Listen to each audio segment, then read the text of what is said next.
Hello, everyone. It is Thursday. We are excited to be here. Thank you for joining us. We are almost done with our fall interview series. We're kind of sad about it, but we have a great lineup that we are preparing for the spring interview series. So we have two more guests. Today we have a wonderful guest with us all the way from California. He is a producer, and so he's going to chat with us about the entertainment industry, and hopefully we'll be able to learn more about the careers that are available in the entertainment industry. I do want to remind you, we do have an opportunity for you guys to ask questions. So please drop your questions into the chat, put them into the comment section, and we will make sure that those questions get answered before our interview ends today. So let's go ahead and get started. Brad, thank you so much for being with us. Hi, April. How you doing? I'm so good. We're excited to have you. Would you mind taking just a few minutes and introducing yourself? Tell us who you are, what you do, and where you're from. Sure. My name is Brad Fuller. I'm from Los Angeles, California. For most of my career, probably the last 30 years, actually the last 40 years, I've worked in the entertainment business, producing television and motion pictures, 20 movies and about 4 or 5 television series. Yeah. So could you tell us a little bit about your journey from high school to where you are now? What did that look like? Maybe tell us a little bit about the jobs that you had, the stepping stones that you got to get there. Well, getting into the entertainment business is, it's a series of, in the beginning, certainly, it's a series of very menial jobs. My first job was I delivered magazines in Beverly Hills. There was a free magazine that was kind of an entertainment glossy magazine, and they put a bunch in my car and I would deliver that. And that was like, I did that when I was in college. And I mean, when I was in high school and then when I was in college, I loved movies so much. I became a projectionist because that was back when movies, you had to watch them on film and someone had to actually play the movie. So I would play all the movies on campus because I wanted to see all of those films. And it was in college that I realized I really wanted to be in the movie business. And this was a long time ago, April. It was 35 years ago. And at that point, there really were a couple options to get into the entertainment business. And a very common one was to go work at one of the talent agencies. So when I graduated college, I went into the mailroom at the William Morris agency, or now it's called WME. And I started working there, and I was delivering mail there's a lot of mail at the early part of my career. I was delivering mail to all the agents for basically minimum wage. But that was kind of an amazing time because at that time, I was able to see a lot of deal memos, and I was able to meet a lot of up-and-coming actors. I remember I wasn't friends with him, but I would deliver mail and I'd be walking up and down the halls. And I remember that, Adam Sandler was in the hall. He was just walking by, and Chris Rock was there and Jim Carrey was there, and they were all at the beginning parts of their careers. And I didn't necessarily get a chance to talk to them, but it was always interesting to see these people before anyone knew who they were and how ambitious they were and how I'd try and listen in when they were talking to agents about what they wanted to do. And so I worked there for a couple of years, and then I got a job working for a couple producers who made some films. I remember the first script I ever found was a movie that no one will have ever heard of called My Fellow Americans. And the guys I was working for, they bought that script and we got that movie made. And then I left there and became a talent manager and a writer's manager. And it was really when I was representing writers and actors when I started my producing career, because I had clients who were writing scripts and I liked the scripts, and I would ask the client if I could get involved and help produce it, and they would say yes if they didn't have a better option. And a lot of times these were people coming right out of college and they didn't have a better option. So that's how I learned how to start putting movies together. And I did that and put together 4 independent little movies that no one's ever seen. And then I had a relationship with a director named Michael Bay. Michael and I went to college together, and after I'd produced a couple movies, he asked me if I wanted to come and form a production company with him.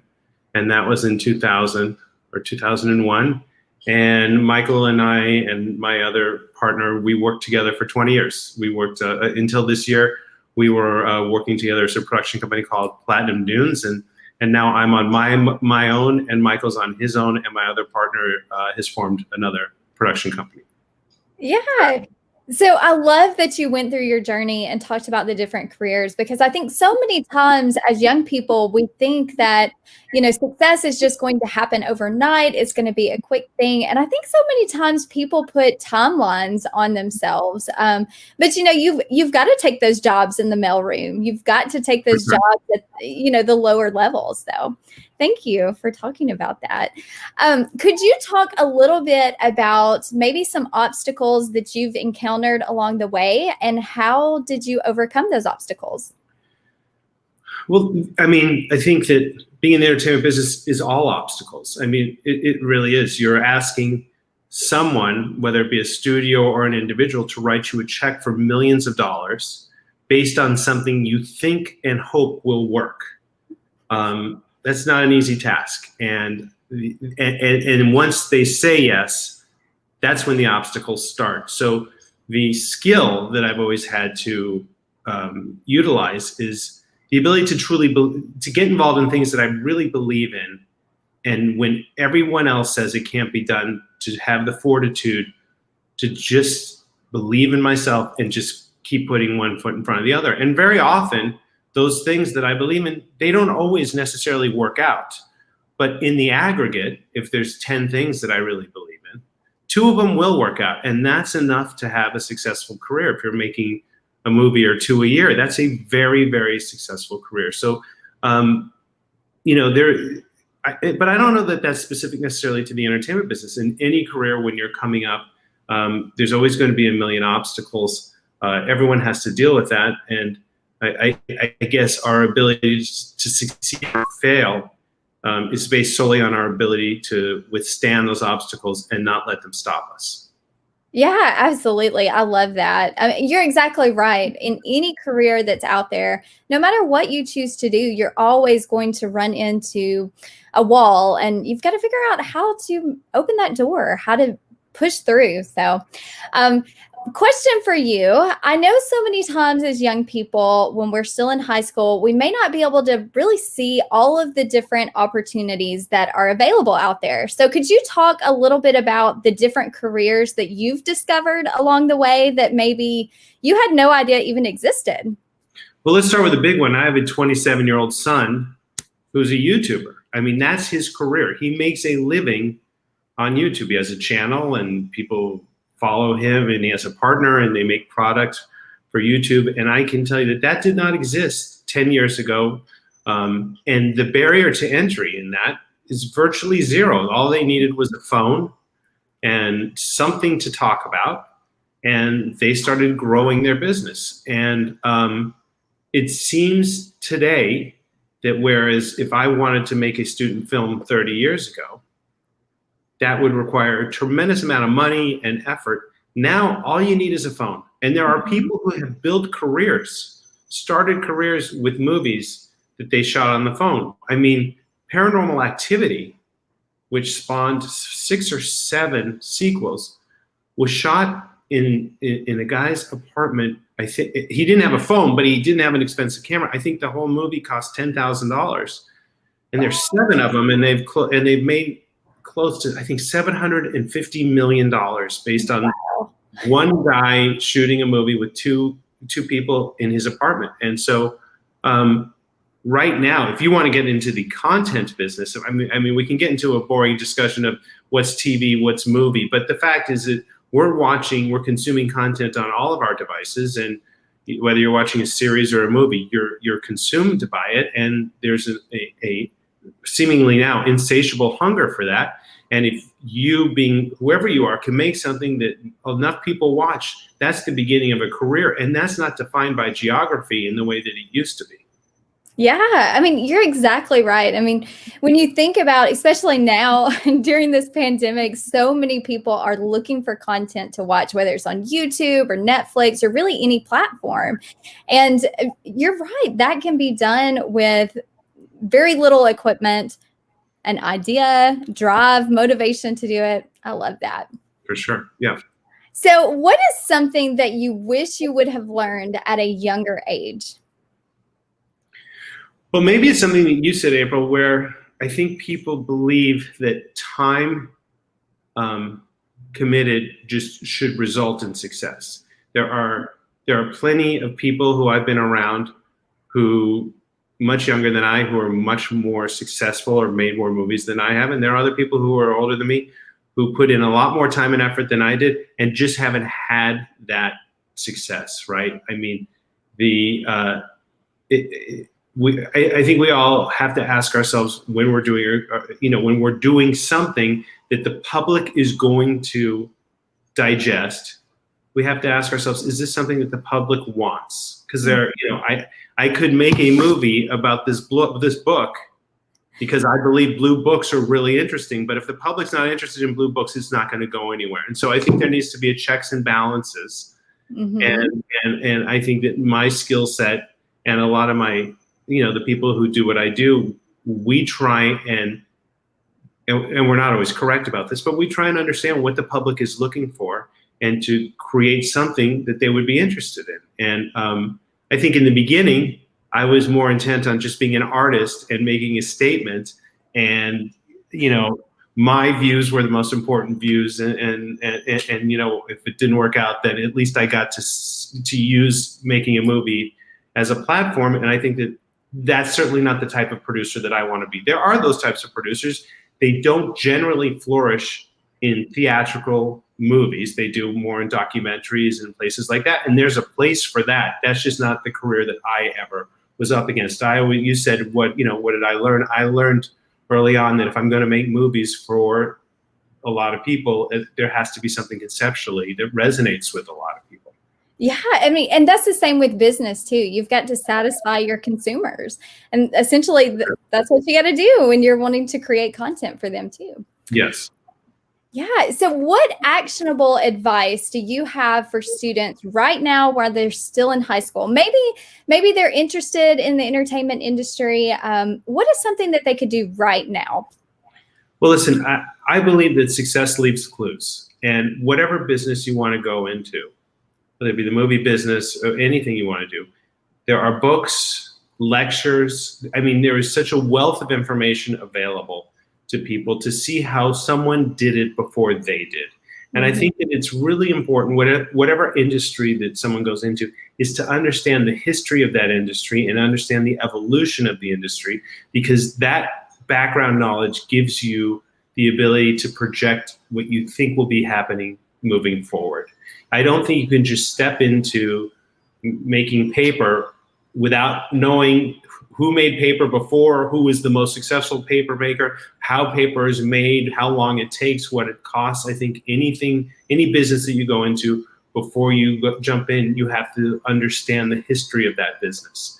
And that is a key component to it, because if you ignore history, then I think that you do yourself a huge disservice.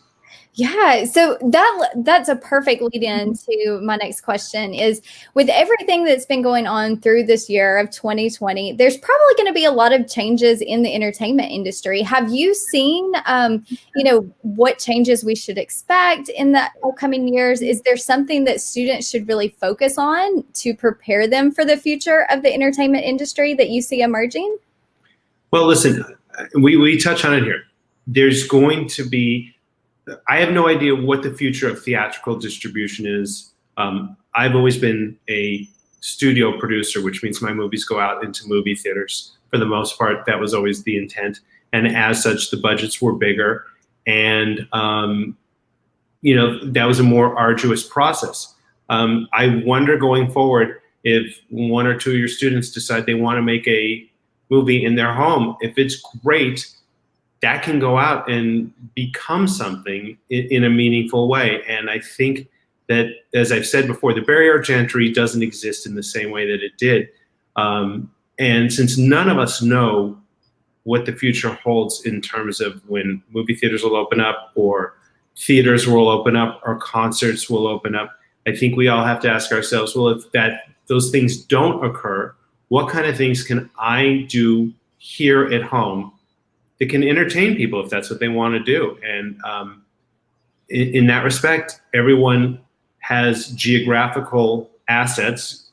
You live near Muscle Shoals. I don't know what Muscle Shoals looks like, but that would probably be a great location for a movie because people have heard of it, right? So there's something there. That's a resource that you would have there that I don't have in Los Angeles. Everyone knows what Los Angeles looks like. And I think that we all have to really think about what are our resources and how can we best take advantage of them to accomplish whatever it is that we want to accomplish. Yes, I love that. I think if we could learn to be resourceful, that's going to help you to be successful in any career path that you choose, is just learning to gather those resources, implement those resources, use them in the best way possible. Yes. Well, good. So we're going to open it up to questions from students. The first question that we have for you is, what is the difference between a producer and a director? I would say it's like this. The producer, let's do it this way. The producer, I guess, owns the team. The director is the quarterback of the team, right? So Tom Brady is out there making every play and deciding how it's going to go down. The crafts are, or not the crafts anymore, but it was the crafts are, they're helping him by providing him with all the resources that he needs, raising the necessary money to make sure that the players he wants are around. I guess I look at myself as a traffic cop, just trying to make it easier for my director to accomplish whatever he or she want to accomplish on any given day. And also, a producer generally identifies material and will hire a director and actors to come on to that material and make the movie. That was about to be my next question. So does the producer get to be very heavily involved with the creative process of the content that you produce?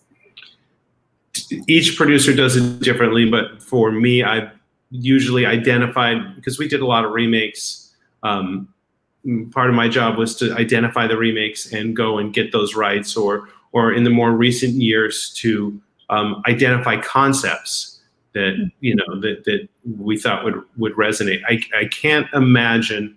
I mean, it's a weird thing that The Purge became what it was. But when we read that script, the first time we read it, we knew that was a movie. That we just felt like that's a great concept.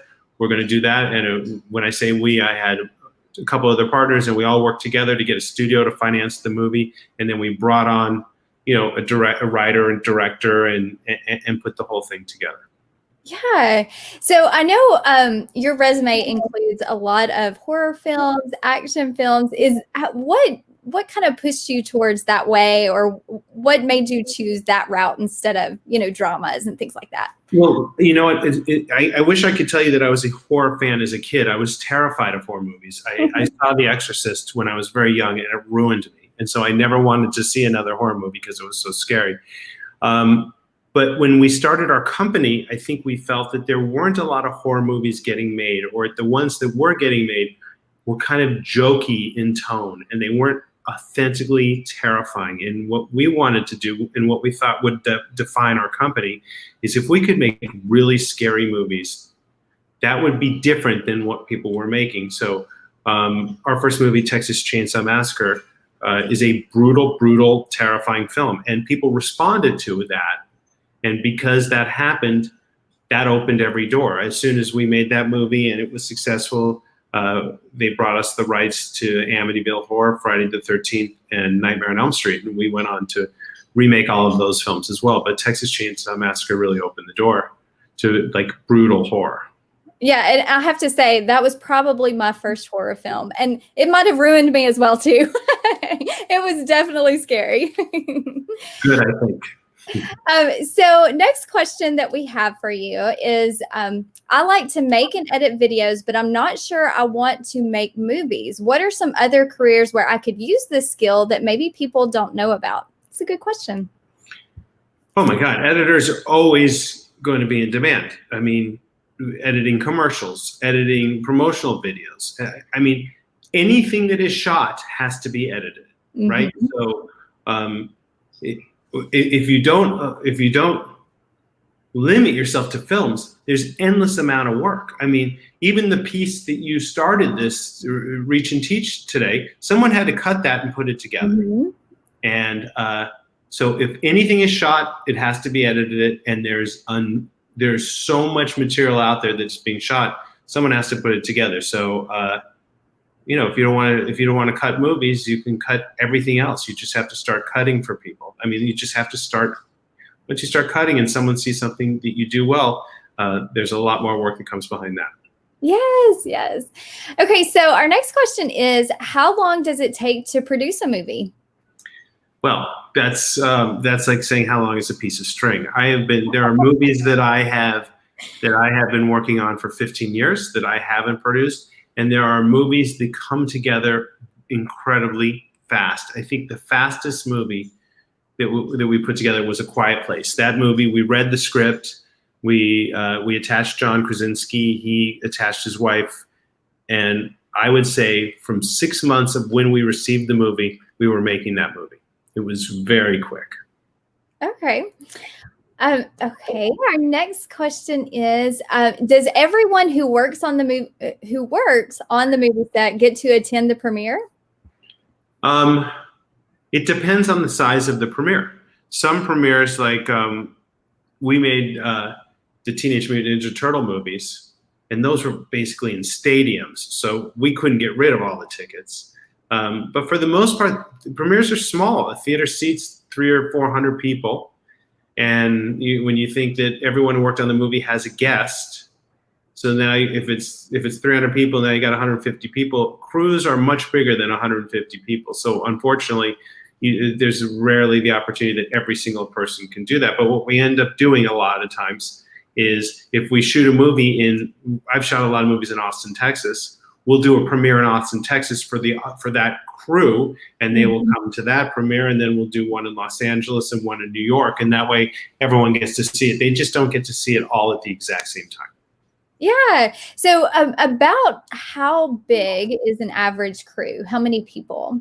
150 maybe, but if you're doing a visual effects movie, you can have hundreds of artists all over the world working that I would never see or speak to. The work comes through the visual effects company, but there are hundreds and hundreds of people who are, putting shadowing under a turtle's eyelid. I mean, like it's a super intense gig, and those types of movies have a lot of people working on. Yeah, that's incredible to think about, that people all over the world come together to create something. 100%. Yeah. Okay, so our next question is, I think I would like to work behind the scenes of a movie set. How would I go about finding a job to do this, and would I need experience first? Well, part of the answer to that question is I don't know did you know where that person wrote from? I don't. Okay. So, I mean, there's production in almost every city. There's something. They're either shooting commercials or videos or local commercials or whatever it is.